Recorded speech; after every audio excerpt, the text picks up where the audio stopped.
Hey guys, Dave from Nerdarchy, for nerds, by nerds, hanging out with this nerd. Nerdarchy Ted. And today we're going to delve back into the Starfinder core rulebook. We're talking Starfinder races, we're talking the Vesk.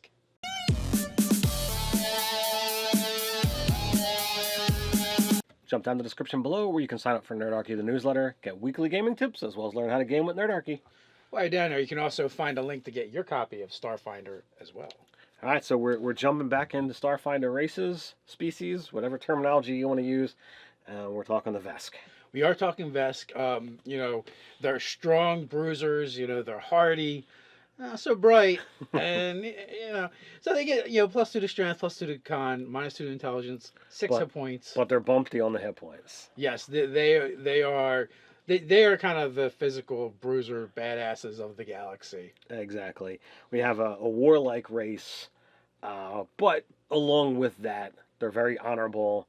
They have a code. Might not be your code, but they have a code. Tend towards neutrality and lawful. That is true. But before we get into all that, let's just go through the numbers. All right. All right. So their size and type, like everyone else, they are their own type and they're humanoids. Size medium. Yeah. Even though they're like pushing that boundaries. Yeah, they're like 7 foot tall. And, right. And beefy as well. They have an ability called Armor Savant. And pretty much that means they're better at wearing armor than everybody else.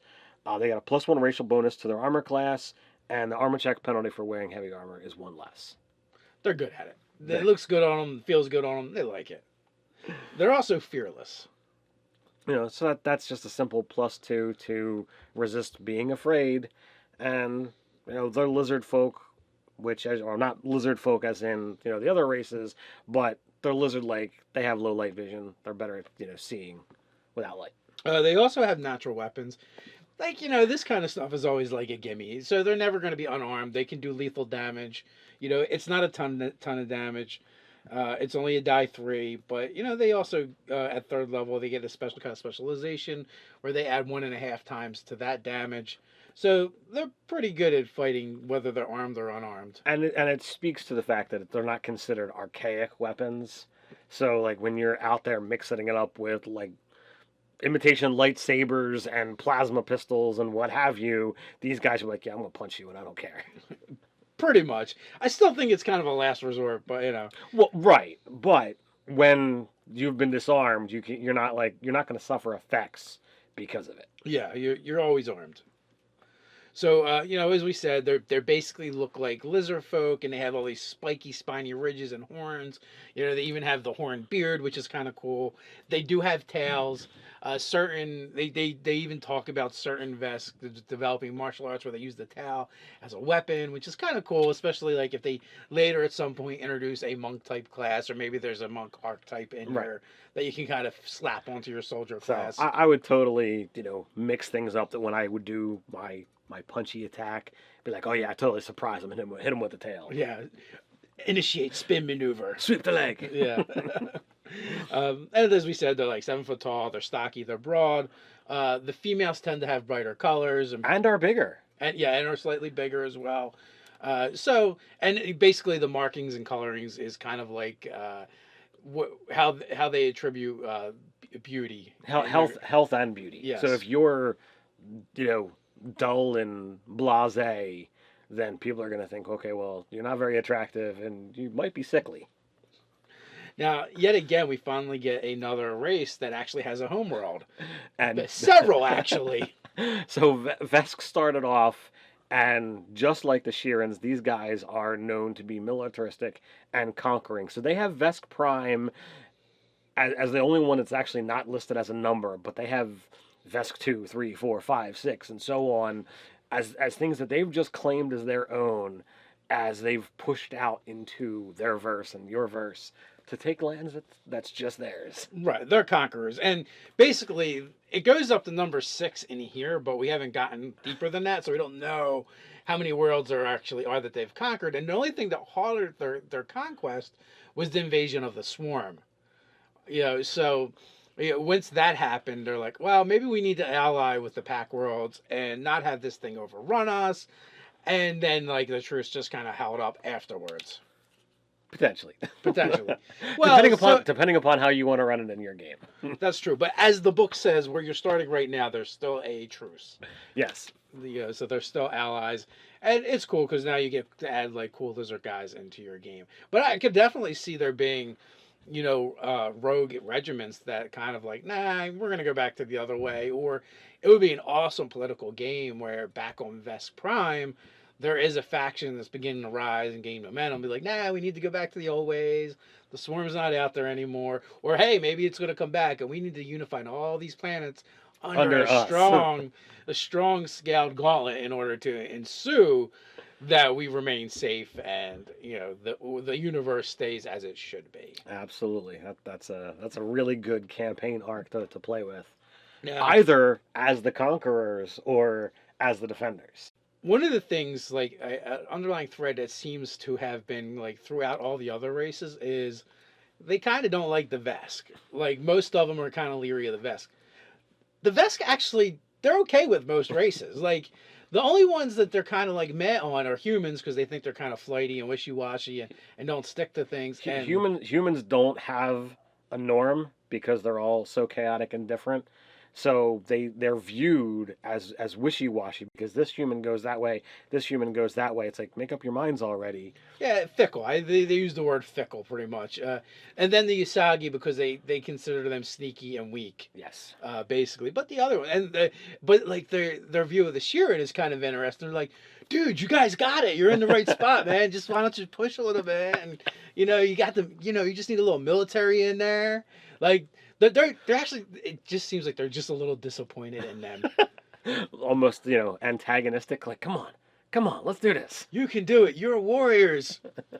You should all military all the time. Yeah, I thought that section was pretty cool.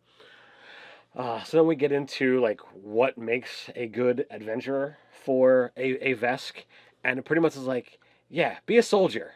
Maybe you might want to be a Solarian, but be a soldier. Yeah, pretty much. That is what they're cut out to do. But that being said, I mean, it does say, they do have other roles and you can do them. Well, or you can play against type. It says that there are two types of adventurers as a Vesk. You either are sticking with tradition, you're proud and honorable, and you're out there seeking glory and doing so probably as a soldier or as a Solarian, or you could go against the typical type for Vesk, and you're going to wind up being a mechanic or even a technomancer, and you're doing these things that's like, no, I'm not out for me, I'm doing it for others, I'm doing it for the betterment of the world. But that being said, I could definitely see the Cyber Cortex mechanic version and going cyborg soldier or one of these guys. Yep. Would definitely work, or even the combat drone. I mean, for God's sake, when at some point you can actually strap the combat drone on and it becomes like a piece of your gear, like one maybe like a heavy weapon or something you could use depending on how you outfitted it. Right. Also, operative would definitely work as well. And because they get so many skills, the minus to intelligence is actually not that big of a deficit for them. Won't even notice it. And the rest of their abilities for the operative really don't rely on it that much anyway. Mm-hmm. Granted, I mean, because you don't have the great dex, but that's okay too. So I feel like these guys could play a lot of other things. There's a lot of like warrior roles you could do, and you could make it a little bit more interesting. That would like set you apart from the other Vesk.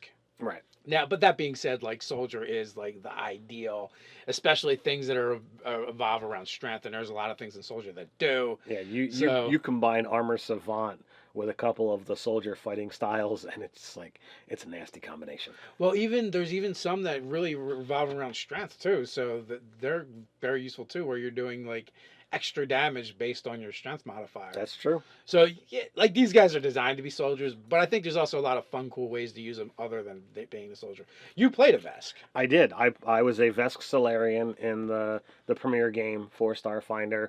I had a lot of fun with it. Having a low amount of skills and a minus to intelligence, it really felt like, in comparison to the operative that was there, it's like, Man, I got nothing. Like, I'm the Solarian that does nothing. Yeah, but I so have all like, these choices at but least. I love the Vesk. I think there's a lot of cool role playingness that's in them. I feel that like if you compare that to the half work of fantasy, like it's got the strength and the con that goes along with that, but I think there's far more ingrained in this race than there is in like the half work as just being, oh, I'm stuck in two worlds. Yeah, the half work. The problem with the half work being a half breed is they don't have their own culture and civilization, where these guys do, and it's rich and it's full of things and there's plenty of plots that can be brought into the game with these guys just as is, whether they're in your party or not. So you could definitely see the Vesk getting a lot of time to shine, and Space Lizard Man is a trope that's as old as sci-fi, Exactly. for the most part. So the cool thing with Vesk, or one of the cool things with Vesk, is their names. They tend to have, as you would guess, strange lizard-like names, but then they go beyond that by adopting, familial names and names of glory. And if you actually shorten a Vesk's name, they actually consider it like a severe insult. So if you watched the other stuff that we've done, and I love elven names that have like bazillion syllables. So I'm like, well, when I'm playing a Vesk, I got to go all out with this name. So my character's name was Terracoraz, Rado Camelson, Zorielborn, Starsoul. So like all these things that linked to something as part of him. The second part was literally like, as I would see it, like the family's name. Rado Kamal was his father, so being his son, makes sense. And I just thought it was really fun to be able to dive into that part of this rich culture. Also, there's this duplicity um, with the Vesk in the sense that outwardly they do seem very rigid and cold, but that's only because of what they consider polite in their society, and their honor and the way they interact in society. But behind closed doors, with more personal interactions with people that are close, either family or friends, they're different. Or in the heat of battle. Well, or in the heat of battle, because all bets off then. Yeah, they're actually more inclined to emotional outbursts, whether it be anger or joy, or the whole spectrum. Yeah. You're gonna get you can get two different versions of the Vesk that in your party. Yeah, I didn't have a whole lot of opportunity in the short one session that we had to really get into that aspect of it, but I was like looking for an opportunity. Did you have people refer to you in character as your name and shorten your name? No, I didn't have any of that. There wasn't, like I said, it was a very short session, so like there wasn't a whole lot of interpersonal to deal with. Yeah. But like I was looking for all these opportunities to get into like all that culture stuff that's here. Were you prepared if someone shortened your name? Yes. They like every time you say the full name. Well, like I don't know you that well.